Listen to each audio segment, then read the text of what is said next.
Id. Id itu perayaannya. Idul Khatmi.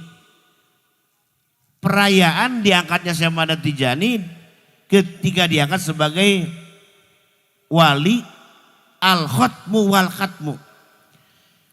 Al-khatmul Muhammad, bahwa Tarekat Tijaniyah masuk ke Garut itu pada sekedar kalau masuk ke Jawa Barat itu tahun 1928 Masehi ke Jawa Barat ya. Yakni dibawa oleh Syekh Mandomiri Cimahi dan Syekh Anas Buntet ya, Buntet Cirebon. Nah, itu tahun 1928. Syekh Badruzzaman mengembangkan Tarekat Tijaniyah sekitar 1933-an. Allahumma syurna fi zumrad bil bainid diyani wa amin lana bimadad khadmil awliya'il gidmani. Para jamaah Idul Khatmi rahimakumullah, syukur alhamdulillah pada tahun 2003 ini Idul Adha dilaksanakan di Kabupaten Garut, khususnya di Pondok Pesantren Az-Zawiyah Samarang. Mudah-mudahan dengan terselenggaranya Idul Adha pada tahun ini senantiasa Allah melimpahkan rahmatnya kepada kita semua, amin. Syafaat Rasulullah sallallahu alaihi wasallam dan madad Syekhuna Ahmad At-Tijani radhiyallahu anhu, amin ya Allah ya rabbal alamin. Alhamdulillah rangkaian Idul Khatmi dari hari Kamis kita telah dilaksanakan. Hari Kamis kita menyelenggarakan seminar nasional tentang pembawa torekat di Garut. Gitu ya. Jadi seminar nasional tentang tokoh pembawa torekat di Kabupaten Garut yaitu Syekhuna Badruzzaman.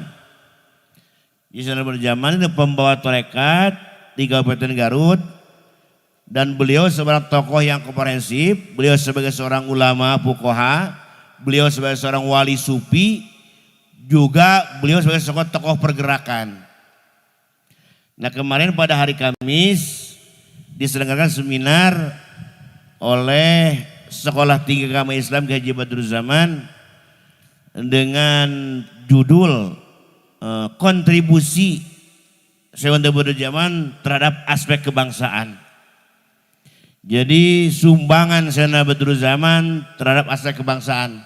Kemarin alhamdulillah telah dikaji melalui seminar yang dimulai pemakalah para dosen guru besar dari Unpad dan UIN Sunan Gunung Jati Bandung. Nah jadi bahwa Tarekat Tijaniyah masuk ke Garut itu pada sekedar kalau masuk ke Jawa Barat itu tahun 1928 Masehi ke Jawa Barat ya. Yakni dibawa oleh Syekh Mandomiri Cimahi dan Syekh Anas Buntet ya, Buntet Cirebon. Nah, itu tahun 1928. Nah, Syekh Badruzzaman mengembangkan Tarekat Tijaniyah sekitar 1933-an di Pondok Pesantren Al-Falah Biru. Nah, beliau di samping sebagai seorang ulama, beliau sebagai seorang wali sufi, juga sebagai seorang tokoh pergerakan, sebagai komandan Hizbullah. Jadi beliau seorang fuqaha, wali dan tokoh pergerakan.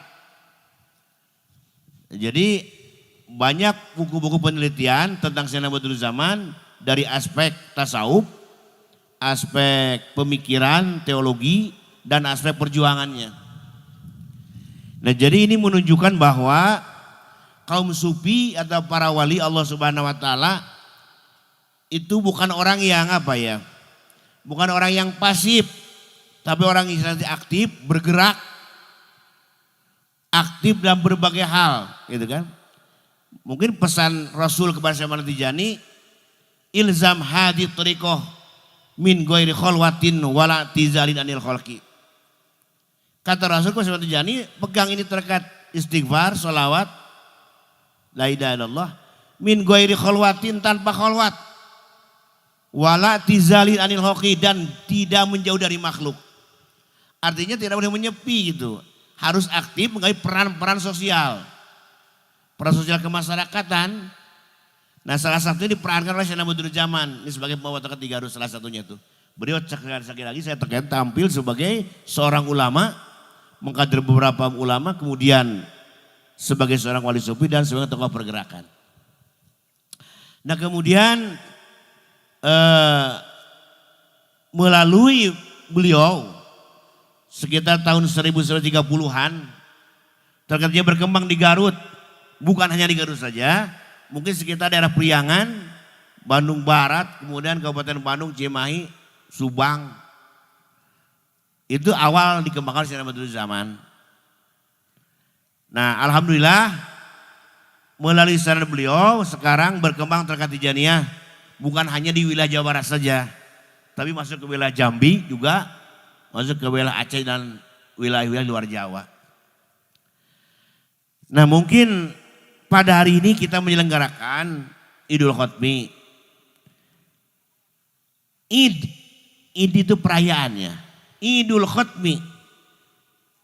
Perayaan diangkatnya Syekh Ahmad Tijani ketika diangkat sebagai wali al-khatmu wal khatmu.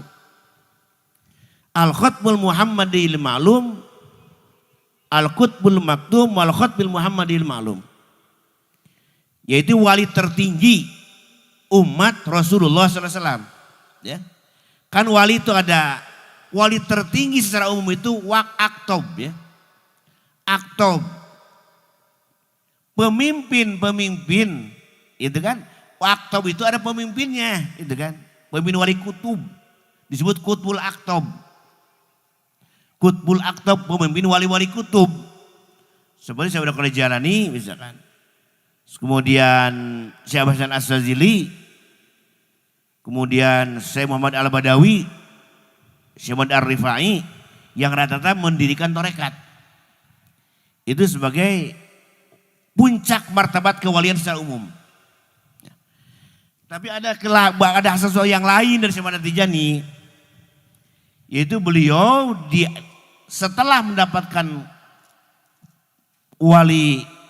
pemimpin wali, beliau diangkat oleh Allah Subhanahu wa taala sebagai al-khatmu wal khatmu.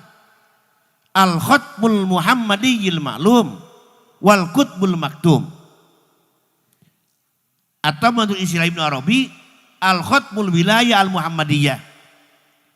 Itu wali tertinggi umat Rasulullah SAW.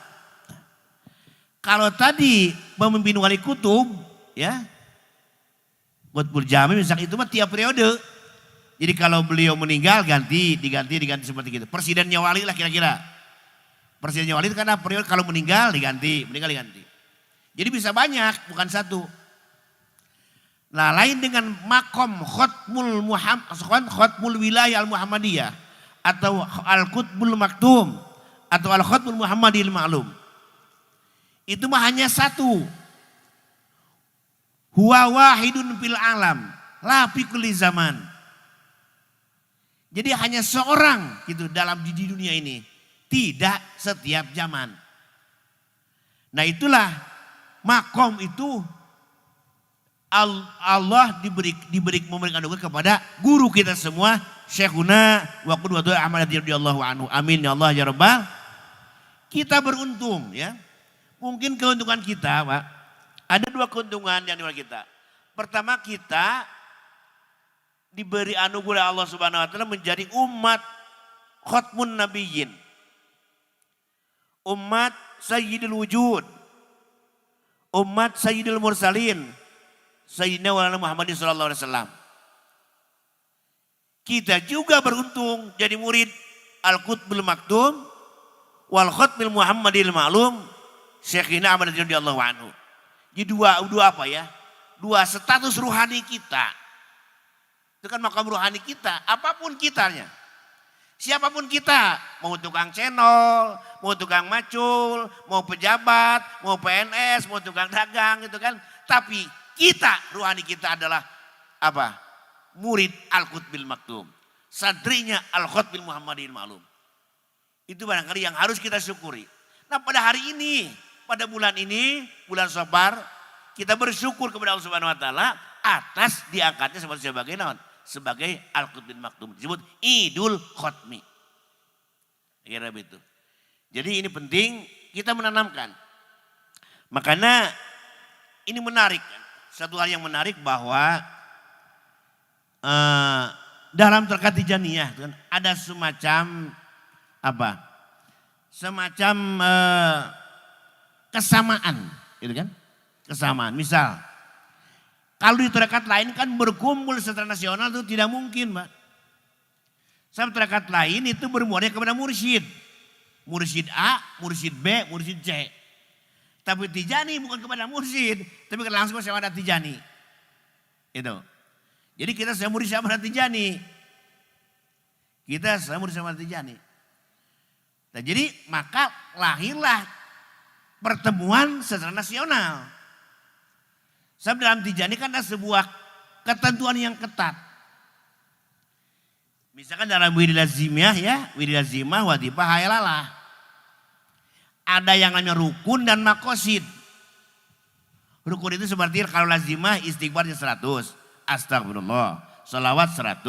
La ilallah 100. Salawatnya biayi sigotin. Singkat apa saja. La ilallah 100. Wadifahnya istighfarnya 30. Salawat patihnya 50. La ilallah 100. Jalur kamal salat 12. Itu sadunia harus sama begitu. Gitu. Tidak boleh beda rukun itu. Tidak boleh beda. Nah itu yang menjadikan Tijani bisa solid secara nasional. Bahkan internasional secara solid. Sebab ada ketentuan rukun yang mengikat masing-masing murid Tijani. Nah, jadi ini barangkali sesuatu yang harus kita syukuri bahwa setiap Tijani bisa mengenal. Maka kami yang di Garut bisa dengan berkenal dengan Jawa Barat, Jawa Tengah, Jawa Timur, Madura gitu kan, Kalimantan, Jambi dan lain sebagainya. Sebab kita dalam satu payung Khotmul Wilayah Al-Muhammadiyah. Dalam satu payung Al-Qutbil Maktum, wal Barzakhil Maktum, wal Khotbil Muhammadil Ma'lum. Nah barangkali mudah-mudahan seluruh pengorbanan hadirin mungkin yang berangkat dari rumah sekitar hari Rabu ada ya, ada yang hari Rabu mungkin, ada yang hari Kamis. Sebab kemarin dari sejak Jumat sudah berdatangan, mungkin ada yang berangkat hari Rabu, hari Kamis, hari Jumat, mungkin sampai malam tadi masih yang banyak, sampai hari ini masih yang banyak di Baska masih berdatangan. Itu mereka datang ke sini, kita datang bukan apa-apa. Semacam dari Garut, karena kemana? Ke Jawa Tengah, ke Jawa Timur. Tidak ada maksud lain. Gitu kan? Tidak ada maksud lain. Kecuali didasari atas kekuatan cinta kita, mahabbah kita kepada Syekh Tijani. Betul enggak Pak? Tidak ada Pak. Tidak ada kepentingan lain. Tidak kepentingan politik, tidak ada kepentingan ekonomi. Kepentingannya hanya ingin diterima sebagai murid Syekh Ahmad At-Tijani. Itu saja, tidak ada motif lain. Ini yang menjadikan kualitas kita. Jadi insya Allah kita yang berkumpul dalam Hafalul Hatmi itu makhluk-makhluk manusia yang berkualitas. Karena datang ke sini bukan untuk tujuan lain kecuali mendapatkan ridho Allah, syafaat Rasul dan madad Syekh Ahmad radhiyallahu anhu. Tidak ada maksud lain. Ini yang menjadikan haflah Idul Hatmi menjadi apa? Sesuatu haflah yang berkualitas. Jadi semoga semua yang hadir mendapatkan rahmat Allah Subhanahu wa taala, syafaat Rasulullah SAW, madad Syekh Ahmad radhiyallahu anhu.